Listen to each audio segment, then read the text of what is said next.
లగచర్లలో జరిగిన అంశం మీద ఈరోజు మీరు ప్రెస్ మీట్ పెట్టారు.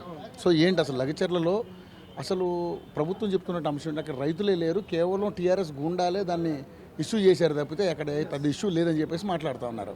సో ఏంటి నిజంగానే మరి ఈరోజు అక్కడ రైతులకు సంబంధించి కావచ్చు, అక్కడ గిరిజన బిడ్డలకు సంబంధించి కావచ్చు, మీరు సపోర్ట్గా ఈరోజు వచ్చి ఇక్కడ ప్రెస్ మీట్ పెట్టారు. అసలు అక్కడ ఏం జరిగింది క్లియర్గా? మేము గిరిజన సంఘాలన్నీ కలిసి ఇవాళ గిరిజన శక్తి ఆధ్వర్యంలో ఒక మీడియా సమావేశం నిర్వహించింది. దీని యొక్క ముఖ్య ఉద్దేశం ఏంటంటే అమాయకపు గిరిజనులను బలి చేయవద్దు. గూండాలు బీఆర్ఎస్ పార్టీ నాయకులు కొంతమంది అక్కడ ఉన్నారు. ప్రలోభ పెట్టిన నాయకులను వాస్తవాలు తెలుసుకొని అరెస్ట్ చేయాలి.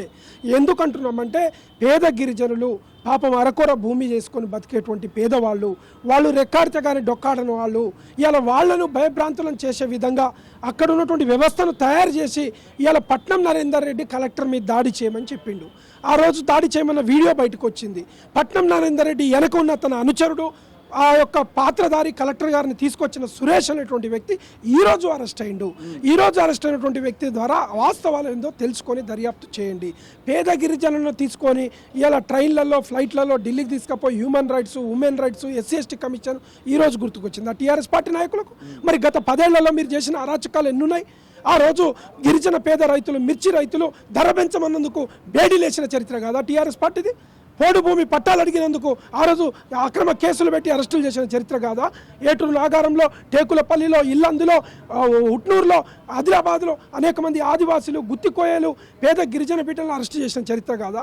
అరే పేద బిడ్డ చిన్నారి చైత్ర అనే 6 ఏళ్ల పాపను సింగరేణి బస్తీలో గిరిజన బిడ్డను చంపేస్తే స్పందించలే మీరు. ఆ రోజు ప్రీతిబాయ్ అనే మెడికో బిడ్డ అన్యాయంగా చంపేస్తే మాట్లాడలే. ఇవాళ గిరిజనుల మీద ప్రేమ చూపిస్తున్నారు. మా భుజాల మీద తుపాకు పెట్టి మీ రాజకీయం చేయదలుచుకున్నారా మిస్టర్ కల్వకుంట్ల కేటీఆర్? నువ్వు చేస్తున్న రాజకీయం ఏదో తెలియదా? ఫస్ట్ ప్రభుత్వాన్ని మేము డిమాండ్ చేస్తున్నాం, కేటీఆర్ గారిని అరెస్ట్ చేయాలి. దీని అన్నిటికీ సూత్రధారి కేటీఆర్, పాత్రధారి పట్నం నరేందర్ రెడ్డి, వాళ్ళ అనుచరుడు సురేష్, వాళ్ళ కుట్రల్లో పాపం పేద గిరిజనుల అమాయకులను బలి చేశారు. కలెక్టర్లపైన, అధికారులపైన ఎన్నడూ గిరిజనులు దాడి చేయలే. గిరిజనులు అటువంటి వాళ్ళు కాదు. అమాయకంగా వారు ఆ సాగు చేసుకుంటున్న భూమిని వాస్తవానికి వారికి కావాలన్న ధరకు ఇవ్వండి, మాకు జీవనోపాధి కల్పించండి వాళ్ళు అడుగుదామని కలెక్టర్ తుంటే బలవంతంగా అక్కడ భూముల్ని లాక్కుంటున్నారన్న ఒక ఇన్సెక్యూర్ ఫీలింగ్ తోటే గత 4 నెలల నుంచి కూడా ఇదే పోరాటం జరుగుతూ ఉంది. కానీ ప్రభుత్వం నిమ్మకు నీరెత్తినట్టుగా వ్యవహరించడం, అదేవిధంగా నైట్ అక్కడ దాడి జరిగిన దాన్ని దృష్టిలో పెట్టుకుని రైతుల మీద దమనకాండ చేయడం అనేది ఎంతవరకు కరెక్ట్? వాస్తవానికి వాళ్ళు అప్పుడే ప్రభుత్వము గుంజుకునేది ఉంటే 10 సార్లు 15 సార్లు చర్చలు జరపదు.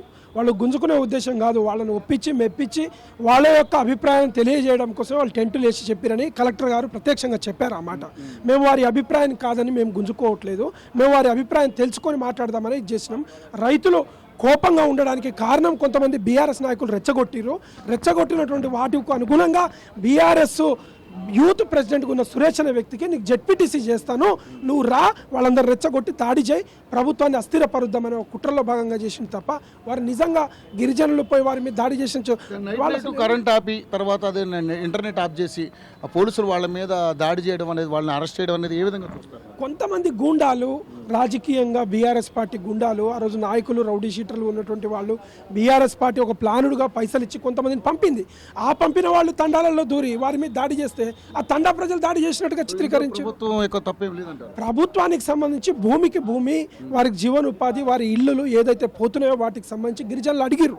వాళ్ళు అడిగినటువంటి వాటి మీద కలెక్టర్తో చర్చ జరగడానికే వచ్చింది తప్ప వాళ్ళు లాక్కోడానికి వచ్చినైతే వాళ్ళ ఊరి మీదకి వచ్చిన వాళ్ళు ఎక్కడో టెంటులు వేసుకొని కూర్చున్నారు. కానీ సురేష్ అనే వ్యక్తి కలెక్టర్ గారిని కూడా మీరు ఇక్కడ పెడితే ఏం లాభం, అక్కడికి రండి, ప్రజల దగ్గరికి రండి ప్రేరేపించి తీసుకపోయి వాళ్ళు కొంతమందిని తయారు చేసుకుని ఒక ప్లానుడుగా జరిగింది. ఇది ఈ ప్లానుడు ఘటన అంతా ముమ్మాటికి ఇది గిరిజనులు చేసిన దాడి కాదు, 100% కేటీఆర్ బీఆర్ఎస్ పార్టీ చేసిన దాడి.